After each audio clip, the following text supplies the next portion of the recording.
قدومی اس کے سوال پر پریشان ہو گئی۔ وہ پہلے ہی پریشان تھی۔ بوڑھے کے سوال نے اس کا پسینہ نکال دیا۔ بوڑھے نے اسے خاموش دیکھ کر کہا، اپنے حسین چہرے اور جوانی کی بدولت اپنے آپ کو خدا سمجھتی ہو اور تمہاری خواہش کرنے والے تمہیں خدا کہتے ہیں۔ مجھے جنگلی اور وحشی نہ سمجھو۔ میرے پاس کپڑے ہیں جو میں پہن کر کبھی کبھی قاہرہ جایا کرتا ہوں۔ تمہاری مہذب دنیا کو دیکھتا ہوں، پھر واپس آ کر کپڑے اتار دیتا ہوں۔ میں نے تمہاری دنیا میں بگھیوں پر شہزادے سیر کرتے ہیں، تمہاری طرح کی شہزادیاں دیکھی ہے، ناچنے اور گانے والی بھی دیکھی ہے، اور انہیں جو ناچتے ہیں انہیں بھی دیکھا ہے۔ میں نے فرعون کے وقتوں کی باتیں سنی ہیں اور آج کے وقت کے فرعون بھی دیکھے ہیں، ان سب کا انجام بھی دیکھا ہے۔ تمہارا انجام بھی جو تمہیں ابھی نظر نہیں آ رہا دیکھ رہا ہوں۔ تم نے خزانے کے لالچ میں اتنے بے گناہ انسانوں کا خون کیا، اس گناہ کی سزا سے بچ نہیں سکو گے۔ فرعون بھی نہیں بچ سکے تھے۔ میں صبح تمہیں اندر لے جاؤں گا، ان کا انجام دیکھنا۔ وہ خدا ہوتے تو ان کا یہ انجام نہ ہوتا۔ خدا وہ ہوتا ہے جو انجام تک پہنچایا کرتا ہے، انجام تک پہنچا نہیں کرتا۔ میں نے اس انسان کو کبھی خدا نہیں مانا جو آج پہاڑی کے نیچے ہڈیوں کا ڈھانچہ بنا ہوا ہے۔ میں اور میرا قبیلہ حفاظت نہیں کر رہے۔ ہم نے دنیا کے لالچ سے بچنے کے لیے اپنا ایک عقیدہ بنا لیا ہے، ہم اس عقیدے کی حفاظت کر رہے ہیں۔ بوڑھا ٹھہری ٹھہری آواز میں بولتا رہا تھا۔ قدومی اسے دیکھ رہی تھی اور بوڑھے کی باتوں میں اسے اپنا انجام نظر آ رہا تھا۔ مارکونی کے ہونٹوں پر طنزیہ سی مسکراہٹ تھی، وہ شراب پی رہا تھا۔ اس نے بوڑھے سے کہا، تم اپنی عورتوں کے پاس چلے جاؤ، صبح جلدی اٹھنا، ہمیں اندر جانا ہے۔ بوڑھا چلا گیا تو مارکونی نے قدومی سے کہا، ہم بھی سو جائیں۔ قدومی نے کہا، میں تمہارے ساتھ نہیں جاؤں گی۔ مارکونی اس کی طرف لپکا، قدومی پیچھے ہٹ گئی۔ مارکونی نے اسے دھمکی دی۔ اسماعیل اس کے آگے آ گیا، اس نے کچھ نہیں کہا۔ مارکونی کی آنکھوں میں آنکھیں ڈال کر دیکھا اور مارکونی پیچھے ہٹ گیا۔ وہ جب چلا گیا تو قدومی اسماعیل کے سینے پر سر پھینک کر بچوں کی طرح رونے لگی۔ صبح جاگے تو مارکونی نے بوڑھے کو ڈھونڈا، بوڑھا وہاں نہیں تھا۔ عورتوں کو دیکھا، وہ بھی غائب تھی، مدفن کا دہانہ کھل چکا تھا۔ بوڑھا اگر وہاں ہوتا تو بھی اسے معلوم نہیں تھا کہ اندر کیا ہے۔ مارکونی نے اسماعیل اپنے ساتھی اور قدومی کو اپنے ساتھ لیا اور اب سب اس چٹان پر چڑھ گئے جہاں مدفن کے اندر جانے کا دہانہ نہ تھا۔ مارکونی نیچے اترا۔ یہ ایک کشادہ گڈھا تھا جو سرنگ بن کر ایک طرف چلا گیا تھا۔ وہ مشالیں ساتھ لے گئے تھے جو جلائی گئی۔ کچھ دور آگے جا کر سرنگ بند ہو گئی۔ مارکونی نے وہاں الٹی کدال ماری تو ایسی آوازیں آئی جیسے اس کے پیچھے جگہ کھلی ہے۔ یہ پتھر کا چوکور دروازہ تھا، اس پر ضربیں لگائی گئی تو کناروں سے کھلا نظر آنے لگا۔ سلاخوں اور ہتھیاروں کی مدد سے اس تراشے ہوئے پتھر کو ہلایا گیا اور بہت سی محنت اور مشقت کے بعد اسی چکور پتھر نے اس طرح راستہ دے دیا کہ پیچھے کو گرا۔ اس کے وزن کا یہ عالم تھا کہ اس کے گرنے سے زلزلے کا جھٹکا محسوس ہوا۔ اندر سے 15-16 صدیوں کی بدبو جھکلی کی طرح باہر آئی۔ سب پیچھے کو بھاگے اور انہوں نے ناک منہ پر کپڑے لپیٹ لیے۔ ذرا دیر بعد مشالوں کے ساتھ اندر گئے۔ چند قدم آگے سیڑھیاں نیچے جاتی تھی۔ سیڑھیاں پر پرانے انسانوں کی کھوپڑیوں اور ہڈیوں کے پنجر پڑے تھے، ان کے ساتھ برچیاں اور ڈھالیں بھی تھی۔ یہ پہرے داروں کی ہڈیاں تھی۔ انہیں اندر زندہ پہرے پر کھڑا کر کے مدفن کے منہ پر اتنی وزنی سیل جمع دی گئی تھی، سیڑھیاں انہیں دور نیچے لے گئی۔ یہ ایک وسیع کمرہ تھا۔ یہ زمین پتھریلی تھی۔ کاریگروں نے لمبی مدت صرف کر کے دیواریں اور چھت اس طرح تراشی تھی کہ یہ 20ویں صدی کی عمارت معلوم ہوتی تھی۔ وہاں ایک بڑی ہی خوشنما کشتی رکھی تھی جس کے بادبان لپٹے ہوئے تھے۔ دیواروں پر چترکاری کی گئی تھی۔ ایک دیوار کے ساتھ سیڑھیاں اور ان پر ایک پتھر کی کرسی اور ریمنس کا بت بیٹھا ہوا تھا، یہ بھی پتھر کا تھا۔ سیڑھیوں پر ہڈیوں کے پنجر اور کھوپڑیاں پڑی تھی۔ قدومی نے ایک کھوپڑی کے ساتھ موتیوں کا ایک ہار دیکھا جس کے ساتھ ایک نیلا ہیرا تھا۔ کانوں میں ڈالنے والے زیورات تھے اور انگوٹھیاں بھی چند اور ڈھانچوں کے ساتھ ان سے ہار اور زیورات دیکھے۔ مارکونی نے ایک ہار اٹھایا۔ 1500 سال گزر جانے کے بعد بھی ان موتیوں اور ہیروں کی چمک مان نہیں پڑتی تھی۔ مشال کی روشنی سے ہیرے رنگارنگ کرنیں دیتے تھے۔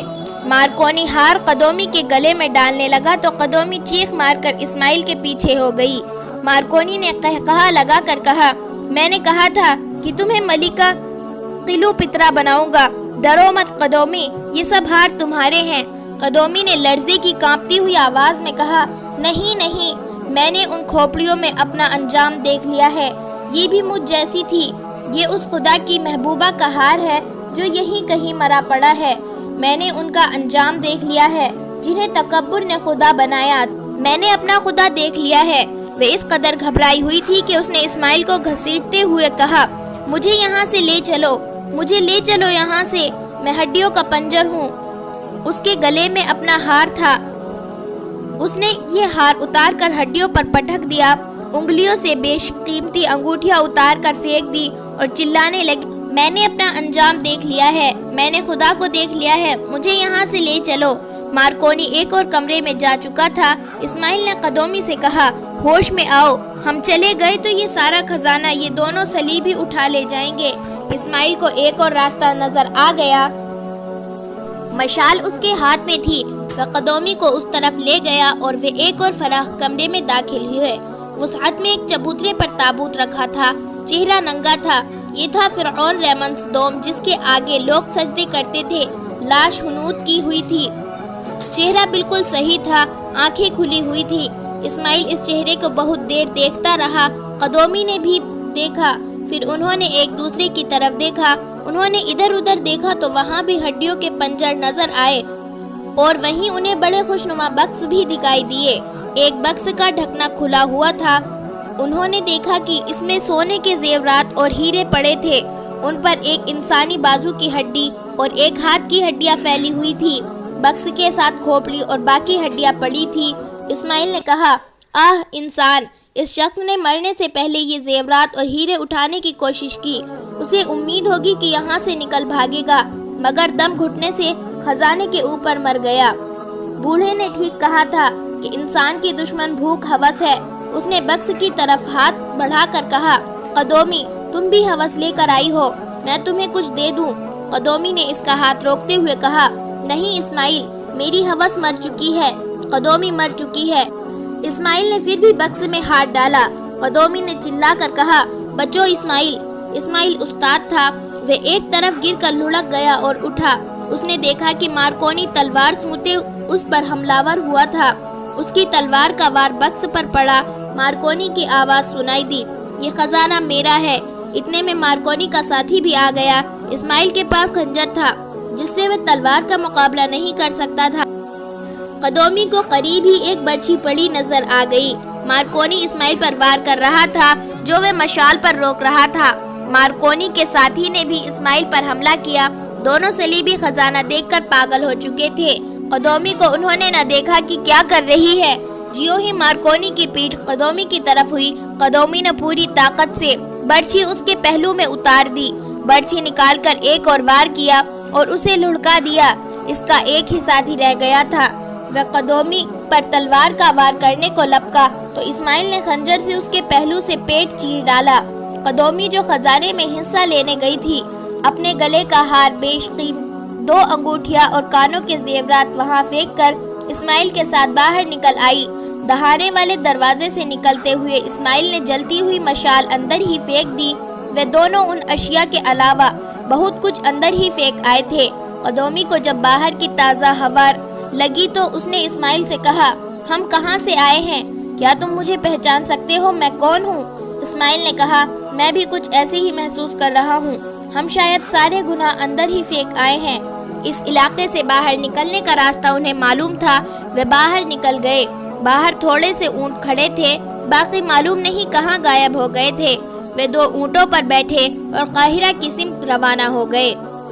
غیاث بلبیس شہری امور کا کوتوال تھا، اسماعیل اور قدومی اسے اچھی طرح جانتے تھے، وہ گناہوں کا کفارہ ادا کرنا چاہتے تھے۔ وہ صحرا سے لوٹ کر احمر درویش کے پاس جانے کے بجائے غیاث بلبیس کے پاس چلے گئے اور اسے ساری واردات سنا کر بتایا کہ اس کا اصل سرگنا احمر درویش ہے۔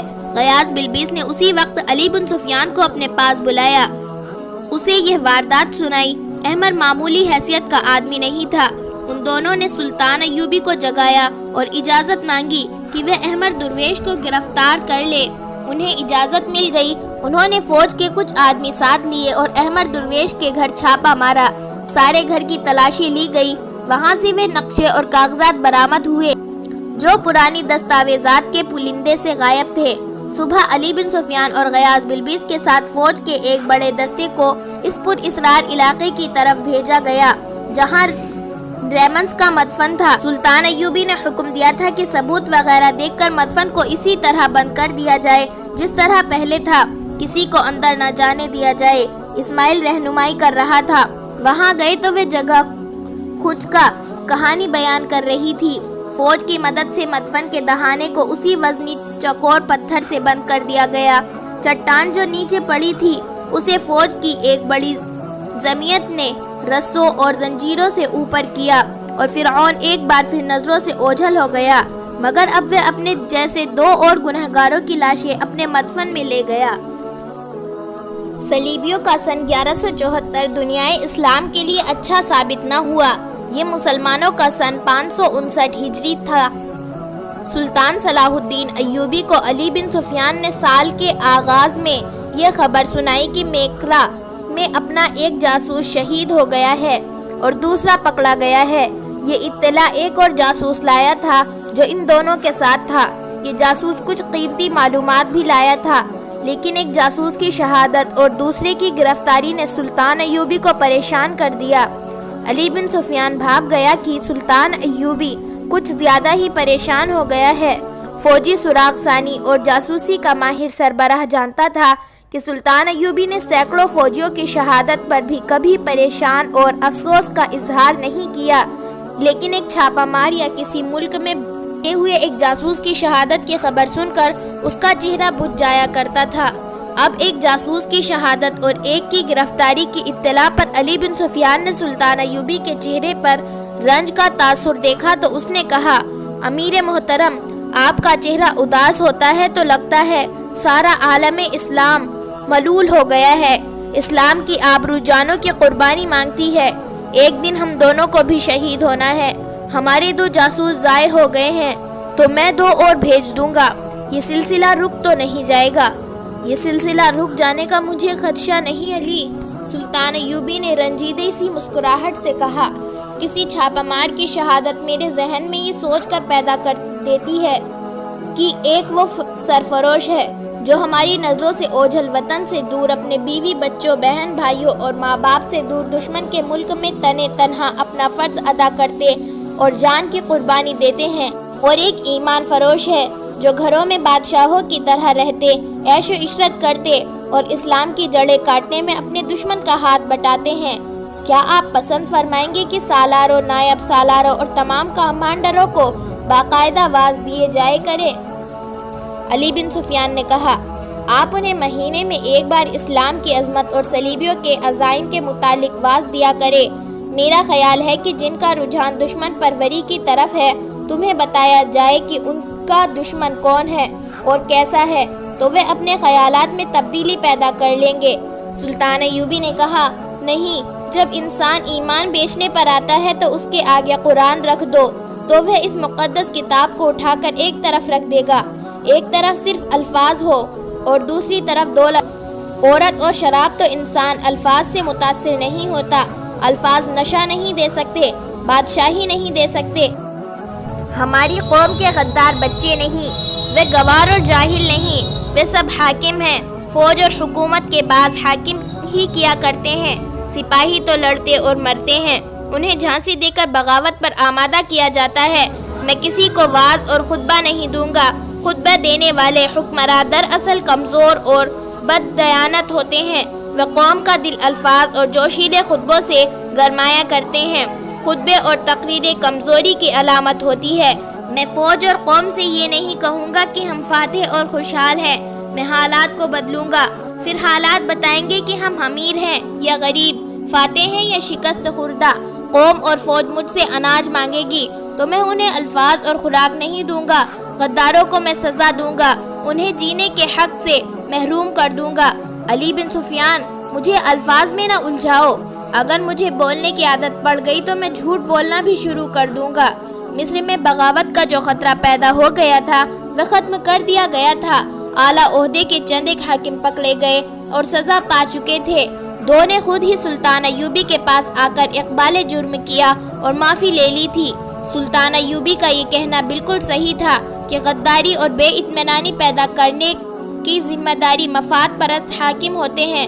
فوج اور قوم کو گمراہ کر کے سبز باغ دکھائے جاتے ہیں اور بغاوت پر آمادہ کیا جاتا ہے۔ مصر میں 1174 کے آغاز تک فوج میں بغاوت کا نام و نشان تک نہ رہا، البتہ صلیبی جاسوس اور تخریب کاری میں بدستور مصروف تھے۔ صلیبیوں کے جاسوس اور تخریب کار مصر میں موجود اور سرگرم تھے، یہ سلسلہ روکا بھی نہیں جا سکتا تھا۔ سلطان ایوبی نے بھی اپنے جاسوس ان علاقوں میں بھیج رکھے تھے جو صلیبیوں کے قبضے میں تھے۔ سلطان ایوبی اس زمین دوست جنگ کا ماہر تھا۔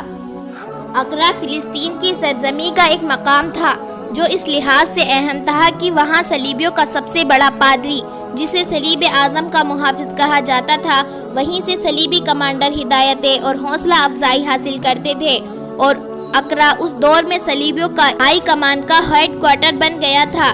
جب نور الدین زنگی نے کرک کا قلعہ لے لیا تو صلیبی اقرا کو ہیڈ کوارٹر بنا کر بیت المقدس کو سلطان ایوبی اور زنگی سے بچانے کی اسکیمیں بنا رہے تھے۔ وہاں کے حالات معلوم کرنے اور دشمن کی اسکیم کی اطلاع کرک میں زنگی کو قاہرہ میں سلطان ایوبی کو پہنچانے کے لیے 3 جاسوس بھیج دیے گئے تھے۔ ان کا کمانڈر عمران نام کا ایک نڈر اور ذہین جاسوس تھا۔ یہ علی بن سفیان کا انتخاب تھا۔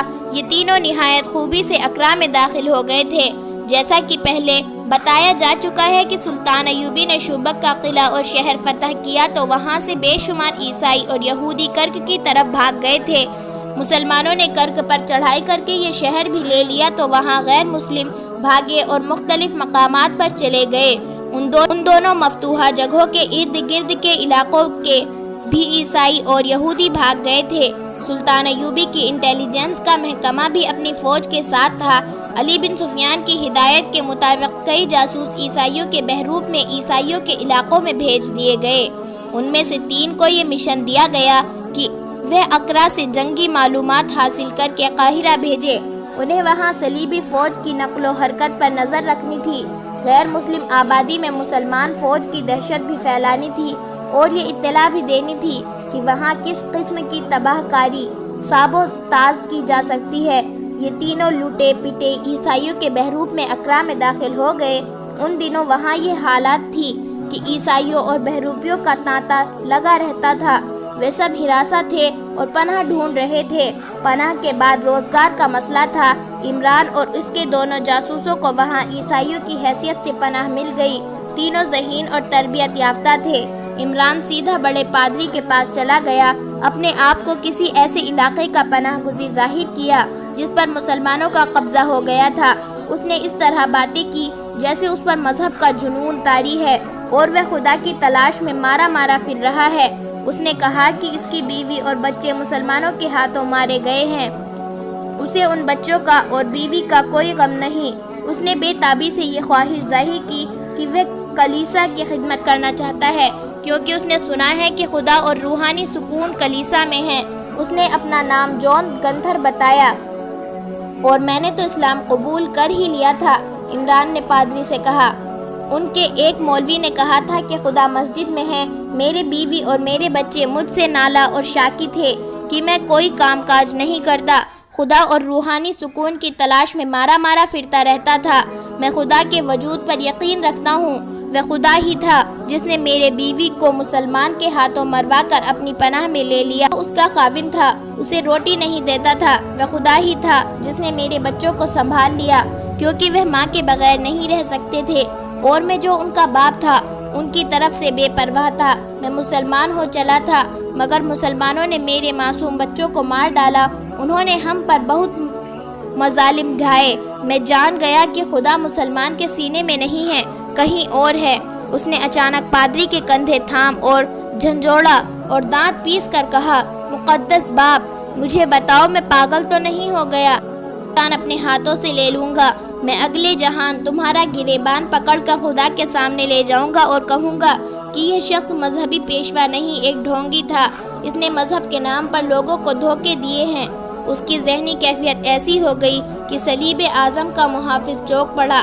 اس نے عمران کے سر پر ہاتھ رکھ کر کہا، تم میرے غمزدہ بیٹے ہو، خدا تمہارے اپنے سینے میں ہے، جو تمہیں خدا کے بیٹے کے معبد میں نظر آئے گا۔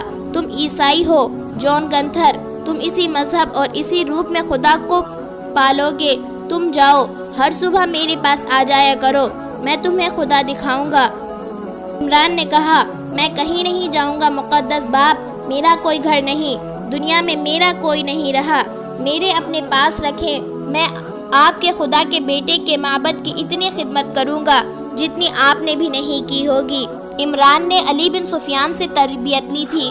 اسے اور اس کے ساتھیوں کو چونکہ صلیبیوں کے راز معلوم کرنے کے لیے تیار کیا گیا تھا، اس لیے انہیں عیسائیت کے متعلق گرجوں کے اندر کے آداب اور طور طریقے کے متعلق نہ صرف معلومات دی گئی بلکہ ریہرسل بھی کرایا گیا تھا۔ عمران نے اس ریہرسل کو ایسی خوبی سے عملی شکل دی کہ بڑا پادری اور اس کے چیلے چانٹے اس سے بہت متاثر ہوئے اور اسے گرجے میں رکھ لیا۔